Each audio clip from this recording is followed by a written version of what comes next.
मंगलवार को लोकसभा में मध्य प्रदेश से कांग्रेस सांसद कांतिलाल भूरिया ने केंद्र सरकार सहित कई राज्य सरकारों द्वारा राजस्थान पत्रिका समूह के सरकारी विज्ञापनों पर रोक लगाने का मामला उठाने की आज्ञा मांगी। लोकसभा अध्यक्ष सुमित्रा महाजन ने इसकी स्वीकृति नहीं दी। आसन की स्वीकृति नहीं मिलने पर कागज सदन के पटल पर रख दिया गया। भूरिया का कहना था कि मीडिया पर अंकुश लगाना लोकतंत्र के लिए खतरनाक है। मामला टेबल पर रखे जाने के बाद सरकार को बताना चाहिए कि राजस्थान पत्रिका समूह ने ऐसा क्या किया है कि ये नौबत आई। सरकारों ने कब कब पत्रिका को चेतावनी पत्र लिखे, क्या क्या कारण दिए गए और कब सूचना प्रसारण विभाग विज्ञापन बंद करने के नोटिस जारी किए। पत्रिका द्वारा जारी पत्रावली भी सदन के बीच आनी चाहिए। इन सब के बिना तो दोनों तीनों सरकारों को मानना पड़ेगा कि लोकतंत्र में उनका विश्वास ही नहीं है। पिछले आम चुनावों में सबको विश्वास हो गया था कि अच्छे दिन आने वाले हैं। सरकारें बन जाने के बाद सुषमा स्वराज, शिवराज सिंह और वसुंधरा राजे के विरुद्ध चले घटनाक्रम से वातावरण ऐसा गहरा गया मानो कि वे तुरंत जाने वाले हैं। राजनीति में सबके पांव कमजोर होते हैं। प्रधानमंत्री नरेंद्र मोदी ने इनसे कुछ न कुछ समझौते तो कर लिए, लेकिन लगता है कि इनके सिर पर तलवार भी लटका दी। आज हमारी मुख्यमंत्री को तो यह स्पष्ट है कि भाजपा उनको फिर से मुख्यमंत्री नहीं बनाएगी, इसलिए वे खुद तो 7 पीढ़ियों की चिंता में व्यस्त हैं। हर भ्रष्ट अधिकारी को बचाती जा रही हैं। पिछले 2.5 वर्षों में राज्य में बड़े बड़े राष्ट्रीय स्तर और व्यक्तिगत स्तर के दलाल पैदा हो गए। उनमें से कई जेल तक गए। सरकार उनके साथ व्यस्त होकर जनता को भूल गई। उच्च न्यायालय और उच्चतम न्यायालय के आदेश मानो मनोरंजन का विषय बनकर रह गए हैं। राज्य की ही भ्रष्टाचार निरोधक एजेंसियां रोज जिस तरह की धरपकड़ कर रही हैं, उससे लगता है कि जैसे यहां लूट खसोट और बंदरबाट के अलावा कुछ हो ही नहीं रहा। पत्रिका जब ऐसे समाचार प्रकाशित करता है तो सरकार के अहंकार को ठेस लगती है। समाचार मनगढ़ंत नहीं होता, ब्लैकमेल कभी किया ही नहीं जाता। सरकार के विरुद्ध क्यों छापा, मानो राजाओं का राज लौट आया हो। मीडिया की स्वतंत्रता एवं अभिव्यक्ति का अधिकार राजस्थान पत्रिका के लिए आज उपलब्ध नहीं है। हाँ, सरकार अपने अधिकारों का दुरुपयोग करने के लिए स्वतंत्र है। एकमात्र राह का रोड़ा है राजस्थान पत्रिका, जो सारे कारनामों को जनता तक पहुंचा देता है। उसका मुंह बंद करना तो अनिवार्य हो गया था।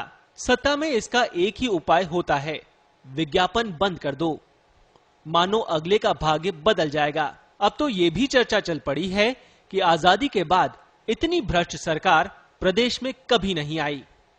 आज पूरा राजस्थान त्राही त्राही कर रहा है। चाहे बोले कोई नहीं, पर भाजपा के मंत्री, सांसद, विधायक सब दुखी हैं, क्योंकि पिछले 2.5 साल में कोई भी योजना नीचे तक नहीं पहुंची है। सब अपने राजनीतिक भविष्य को लेकर आशंकित हैं। स्वयं मुख्यमंत्री का विधानसभा क्षेत्र रो रहा है, लेकिन इनकी गतिविधियों पर किसी भी प्रकार का प्रभाव नहीं पड़ा। न दिल्ली कुछ रोक रहा है, न पत्रिका को ही खरीद पाए, न पत्रिका ने कुछ मांगा ही। ये तो पद का अहंकार ही है।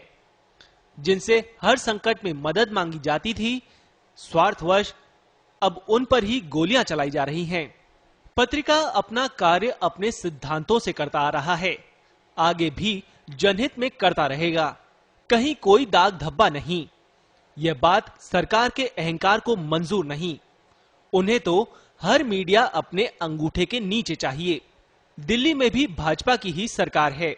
इनकी बिरादरी के लोग ही बैठे हैं।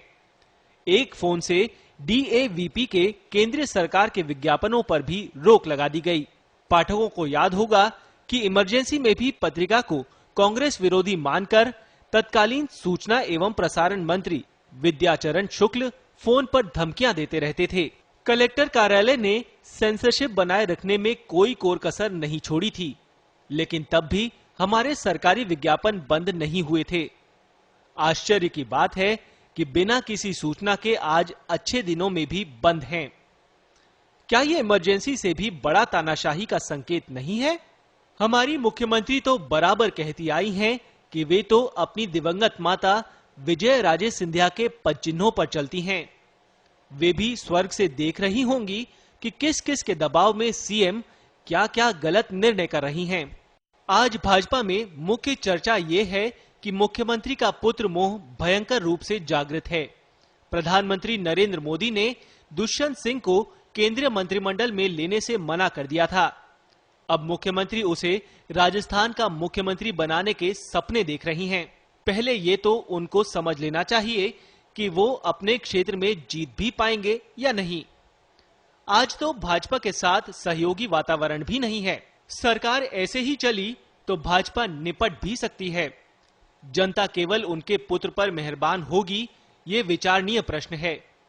विभिन्न भाजपा सरकारों ने हमारे समाचारों से नाराज होकर क्रमबद्ध तरीके से मानो योजनाबद्ध ढंग से विज्ञापन बंद किए। सबसे पहले छत्तीसगढ़ सरकार ने पत्रिका पर हमला बोला। इस बीच मध्य प्रदेश में हमारे अच्छे दिन आए। बाद में विज्ञापन तो चालू हो गए, लेकिन फाइलें आगे नहीं चलीं। राजस्थान तो एकदम आक्रामक ही दिखाई दिया। करीब 8 माह हो गए उसे राजस्थान पत्रिका के विज्ञापन बंद किए हुए। मुंबई की एक विज्ञापन एजेंसी ने तो बताया कि स्वयं मुख्यमंत्री कार्यालय ने हमको विज्ञापन जारी करने से मना कर दिया है। दिल्ली में इन्हीं के सांसद राज्यवर्धन सिंह सूचना एवं प्रसारण विभाग के राज्य मंत्री हैं। क्या नहीं कराया जा सकता? अब यह तो उम्मीद नहीं कि इस सरकार के रहते अच्छे दिन आएंगे। हम तो हमेशा की तरह अपने पाठकों के बूते अपना कुछ सामान बेचकर भी अगले 2.5 साल गुजार लेंगे। लेकिन क्या इसी वातावरण के रहते भाजपा सत्ता तक पहुंच पाएगी अगले चुनावों में? और तब क्या दुष्यंत ही नए मुख्यमंत्री होंगे? पुत्र मोह में धृतराष्ट्र बनने से अच्छा है मुख्यमंत्री समय रहते अहंकार छोड़कर जनता की सुध लेना शुरू करें। शायद ईश्वर आपकी सुन ले।